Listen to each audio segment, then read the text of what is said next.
মিথ্যা হওয়ার কারণ কি? সত্যকে সত্য জানার পরও আমার নবীকে মানে না। আপনি আজ বাংলাদেশে কারা সত্য আপনি কিন্তু জানেন, কারা সঠিক পথে আছে তাও জানেন, কিন্তু হিংসার বশবর্তী অহংকার করে আপনি মানেন না। তাহলে আপনি নিজের দোয়ায় তো নিজে মরবেন, বলেন। আর এভাবে যদি চলতে থাকেন আপনার কপালে কিন্তু আরো দুঃখ আছে। একজন রাস্তা দিয়ে যাওয়ার সময় দেখে একটা মাথার খুলি পড়ে আছে, ভেতরে কিচ্ছু নেই, চিন্তা করছে মাথার খুলি, হাতে তুলে দেখে ওর কপালে লিখে দিয়েছে এর কপালে আরো যন্ত্রণা আছে। ও বলছে মাথার খুলি আবার কপালে লিখা, এর কপালে আরো যন্ত্রণা আছে, কি যন্ত্রণা আমি দেখবো। ওটা তুলে বাড়ি নিয়ে গেছে, স্ত্রীকে বলছে ভালো করে রেখে দাও, আমি একটা জিনিস দেখবো। ওর বউ বলছে ও আমি বুঝেছি, আমাকে বিয়ে করার আগে এর সাথে তোমার লাইন ছিল, মরে গেছে, এখন তুমি কবর থেকে মাথা নিয়ে এসে আদর করবা, দাঁড়াও কি করি দেখো। ও যখন বাড়ি থেকে বাইরে গেছে, নিয়ে ঢেকির নিচে আচ্ছা করে পিষেছে, তুষ বানিয়ে ফেলে দিয়েছে। ও এসে বলছে সে মাথা কয়, বলছে কার সারা কি করলে, এই দেখো। মানে কাছে তুমি বোঝো না, আমাকে বিয়ে করার আগে এর সাথে তোমার প্রেম ছিল, তুমি এখনো বলতে পারো না, এই জন্য মাথা কবর থেকে নিয়ে এসেছে, এই জন্য আমি এই কাজ করলাম। স্বামী বলছে এইটাই তো বাকি ছিল। ওর কপালে লেখা দেখলাম যে এর কপালে আরো দুঃখ আছে, কি দুঃখ এখন বুঝলাম। আপনি সত্যকে সত্য জানার পর যদি না মানেন কি দুঃখ আপনি বুঝতেছেন, আপনি এখনই খ্রিস্টান হয়ে মরবেন। খালি নামাজ পড়লে হয়। মাইকটা টাঙানো হয়নি ভাই, আমার গলা ভেঙে যাচ্ছে। মাইক ভালো আছে, মাইকের আওয়াজ ভালো, কিন্তু টাঙানো হয়নি। আমি বললাম যে মাইক কানের দিকে ঘুরিয়ে দিন। বক্স দিয়েছেন কোন কারণে? একে কনসার্ট নাকি বক্স নিয়ে আসেন? সাউন্ড বক্স দেবেন না মাহফিলে কোনোদিন। যারা গান বলে শিল্পী, যারা কনসার্ট করে তাদের দেবেন। মাহফিলে মাইক লাগে না। আমার 1 ঘন্টায় গলা ভেঙে যাচ্ছে।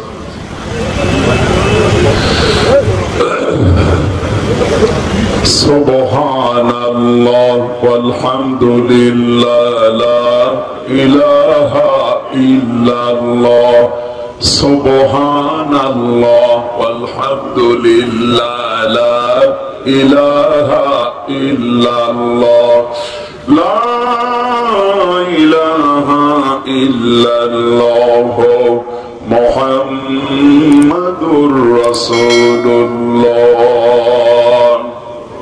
আমার ভাইরা, সাহনের 2 নাম্বার ব্যাখ্যায় আমরা ছিলাম, যেটা পড়ে ও বোঝে না এরকম নামাজি কোথায় যাবে? আর জোরে, এখানে যদি থাকে অবশ্যই তাকে বুঝে নেওয়া লাগবে। নামাজে যেটা পড়েছে 1 নম্বরে সূরা ফাতিহা বোঝে নাই, 2 নম্বরে অন্য একটা সূরা মিলিয়েছি কেন?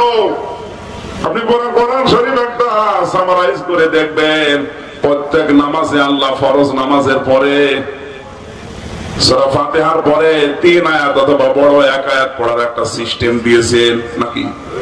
কেন দিয়েছেন?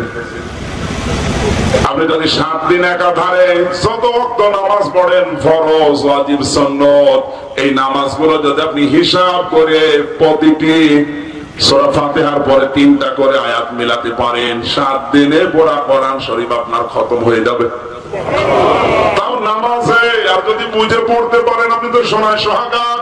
নামাজের ভেতরে যখন পড়বেন যে এই কাজে এই হয়, তখন আপনি অন্তত নামাজ শেষ করার পর ওই কাজে আর যেতে পারেন না। কথা বলেন না কেন? আল্লাহ কিন্তু মানুষ যেন কোরআনের সিস্টেম না ভুলে যায়, এই জন্য নামাজের ভেতরে কোরআন পড়া ওয়াজিব করে দিয়েছে। এরপরে আপনাকে দোয়া দরুদ পড়া লাগে, এরপরে তাসবিহ পড়া লাগে। তাসবিহর ভেতরে আমরা দেখেছি সুবহান রাব্বিয়াল আযীম, সুবহান রাব্বিয়াল আ'লা। এই যে সুবহান, এই শব্দটা বলা লাগে 299 বার। 299 বার একই কথা বলা লাগে কেন? খাও 5 ওয়াক্ত নামাজের শুধু ফরজ নামাজ যারা পড়ে তাদের, অন্য নামাজ বাদ দিলাম। শুধু ফরজ নামাজ যারা 5 ওয়াক্ত পড়বে তারা হিসাব করে দেখবেন সুবহান শব্দটা বলা লাগে কতবার। এই কথাটা এতবার কেন? সুবহান মানে পবিত্র। সুবহান মানে কি? কে পবিত্র? কিসের থেকে? আল্লাহ রাব্বুল আলামিন বলেন আমি আল্লাহ প্রথমে পবিত্র শিরিক থেকে। আপনি আল্লাহকে প্রথমে শিরিক থেকে পবিত্র করার ঘোষণা দিলেন। আল্লাহ তুমি শিরিক থেকে পবিত্র, তোমার সাথে কোনো শিরিক আমি করি না। এখন শিরিক কাকে বলে? আল্লাহ যেটা পারে ওইটা অন্য কেউ পারে এই বিশ্বাস করার নাম শিরিক। এই শিরিক তো বাংলাদেশে নেই। এখন শিরিক কত প্রকার, কি কি কাকে বলে, কেমন করে হয় এটা আপনাকে জানা লাগবে। শুধু সুবহান শব্দের ভেতরে আমি 172 প্রকার শিরিক পেয়েছি। শিরিক প্রধানত 4 প্রকার: শিরিক বিল জাত, শিরিক বিল সিফাত, শিরিক বিল ইখতিয়ার, শিরিক বিল হুকুক। এই 4 প্রকার আবার শ্রেণী বিভাগ করলে হয় 8 প্রকার। এই 8 প্রকার ভাগ করলে হয় 12 প্রকার। এই 12 প্রকার ভাগ করলে হয় 22 প্রকার। এই 22 প্রকার ভাগ করলে হবে 42 প্রকার। এই 42 প্রকার ভাগ করলে হবে 72 প্রকার। এই 72 প্রকার ভাগ করলে হবে 120 প্রকার। ওই 120 প্রকার আবার শ্রেণী বিভাগ করলে হবে 172 প্রকার। আপনি শুধু বলেছিলেন সুবহান রাব্বিয়াল আলা, এটা ভাগ করলে শিরিক বের হবে কত? 172 প্রকার। এত পয়েন্ট আছে এক একটা শব্দে।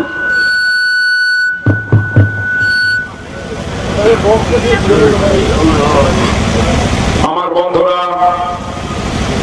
এরপর আপনি যে দোয়া দরুদ করুন আমাদের ভেতরে পড়েন, বিশেষ করে আত্তাহিয়াত, দরুদ শরীফ, দোয়া মাসুরা, নামাজের ভেতরে যখন আপনি বুঝে বুঝে পড়বেন, আমার মনে হয় পৃথিবীর মানুষকে ভালো বানাতে আর অন্য কিছু লাগবে না, শুধু নামাজই যথেষ্ট।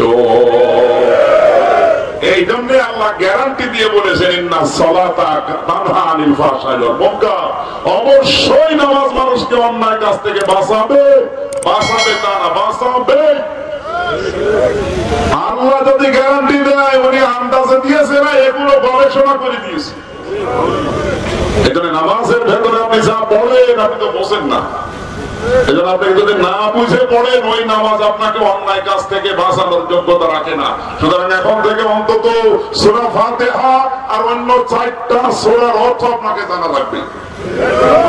আপনি কি চেষ্টা চালাবেন? ওরা প্রথমেই বলছে আমরা জাহান্নামে এসেছি, নামাজ পড়তাম না। আর এরা বলছে জাহান্নামে নামাজ পড়ার পরেও দিয়েছে এই কারণে নামাজ পড়েছি, কিন্তু নামাজের এই যে সাহনের ব্যাখ্যা মানতাম না। 3 নম্বরে সাহনের ব্যাখ্যা হচ্ছে নামাজের ভেতরে ওর খুশু খুশু নেই, মন নেই। 4 নম্বরে নামাজে ইমাম যদি ভুল করে লোকমা দেয়, কিন্তু যে সমাজে যে রাষ্ট্রে আছে তারা যদি ভুল করে তখন আর কিছু বলে না। আমার তো মনে হচ্ছে বাংলাদেশের মানুষের নামাজ কবুল হয় না এই কারণে এই 4 নাম্বারটা। নামাজ 5 ওয়াক্তের জায়গায় 6 ওয়াক্ত পড়বে, অসুবিধা নেই, কিন্তু আমাদের শিক্ষাটা 4 নম্বরে ইমাম ভুল করলে লোকমা দেওয়া লাগে। পরিবারের, সমাজে, রাষ্ট্রে যারা নেতা আছে, ইমাম আছে, এরা ভুল করলে লোকমা দেওয়া লাগবে। এই শিক্ষাটা এই দেশে নেই, এই জন্য নামাজ মাথার উপরে ওঠে না। কথা বলেন?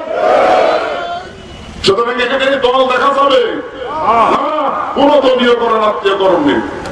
আপনাকে নামাজের শিক্ষাটা কাজে লাগাতে বলছে, আপনি যে দল করেন নিষেধ করছেন না, করেন।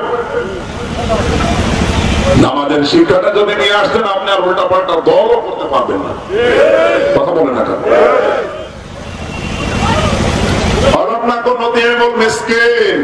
ওরা বলবে আমরা এতিম মিসকিনদেরকে খাবার দেয়নি।